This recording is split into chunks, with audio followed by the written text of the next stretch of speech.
آیت نمبر 10.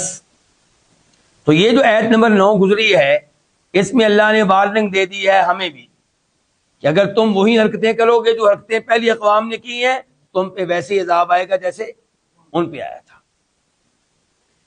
قالت رسلہم، اللہ تعالیٰ کہتے ہیں قالت کہا رسلہم ان کے رسولوں نے، افی اللہ شکن، کیا اللہ کے بارے میں کوئی شک ہے؟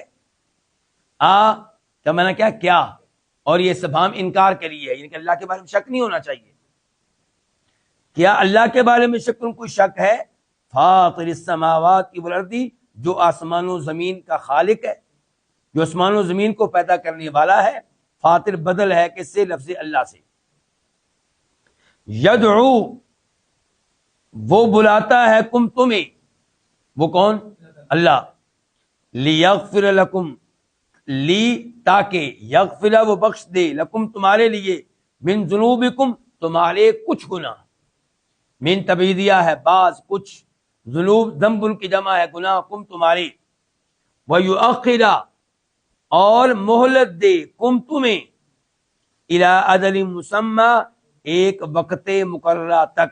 اجل وقت، مسمی مقرر، متعین، طے شدہ. قالوا، انہوں نے کہا، کنہوں نے؟ ان کی نبیوں کی، رسولوں کی اقوام نے کہا آگے سے، ان انتم، نہیں ہو تم. ان کا معنی کیا ہے؟ نہیں، ان نافیہ ہے کیونکہ آگے الا آ رہا ہے. ان نہیں ہو انتم تم، الا مگر، بشر بشر، مثلنا ہمارے جیسے. تریدون، تم چاہتے ہو، ان کے، تصدو، تم روکو، نہ ہمیں، ہم ما، اصل میں کیا تھا؟ ان اور ما، کہ تم روکو ہمیں، اما، ان چیزوں سے، ان معبودوں سے، معبود بریکٹ میں، ان معبودوں سے، کان یعبد آباؤنا، جن کی عبادت کرتے تھے آباؤنا، ہمارے باپ دادا، نہ ہمارے آبا باپ دادا.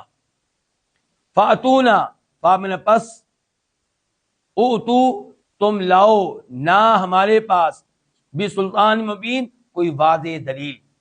یہ بات جو ہے تا دیا ہے، اس بات کی وجہ سے اوتو کا معنی کیا ہو گیا؟ اوتونی، ایتو کا معنی کیا ہو گیا؟ لانا. یعنی کہ اگر یہ با نہ ہوتی تو ایتو کا معنی ہوتا تم آؤ. جب با آگی تو ایتو، با یعنی کہ تم لاؤ، سلطان، دلیل، مبین، واضح.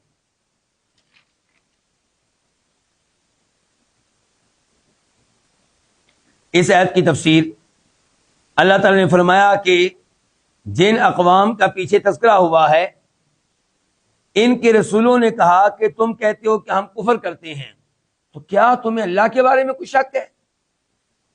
کیا تم اللہ کے وجود کے اوپر شک کرتے ہو یا اللہ کی توحید کے اوپر شک کرتے ہو؟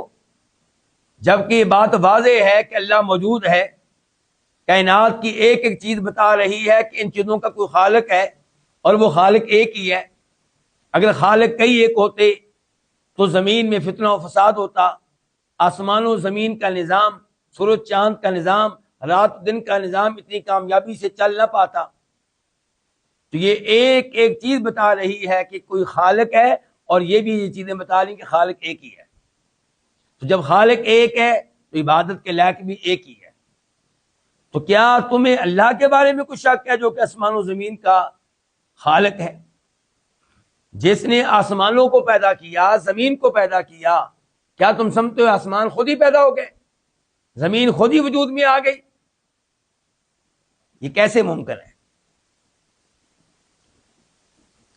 یہ اللہ تمہیں دعوت دے رہا ہے کس بات کی؟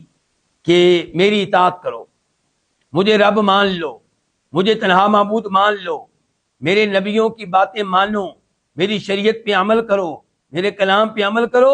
وہ تمہیں دعوت دے رہا ہے، فائدہ اس میں تمہارا ہے، اس کا نہیں ہے. تمہارا کیا فائدہ ہے؟ اللہ تمہاری کچھ گناہ معاف کر دے گا. اب یہاں پہ سوال پیدا ہوتا ہے کہ کیا اسلام قبول کر لینے سے، ایمان لانے سے سارے گناہ ختم ہوتے ہیں کہ کچھ گناہ ختم ہوتے ہیں؟ تو اس کا جواب یہ ہے کہ کچھ گناہ معاف کر دے گا.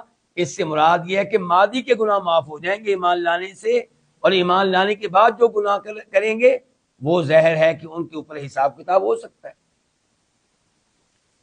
ان اللہ لا یغفر یشرک بہ ویغفر ما دون ذلک لمن یشاء۔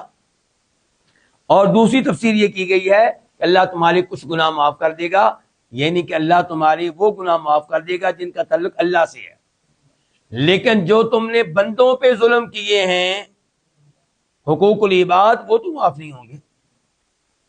تو یہ دو تفسیریں کی گئی ہیں۔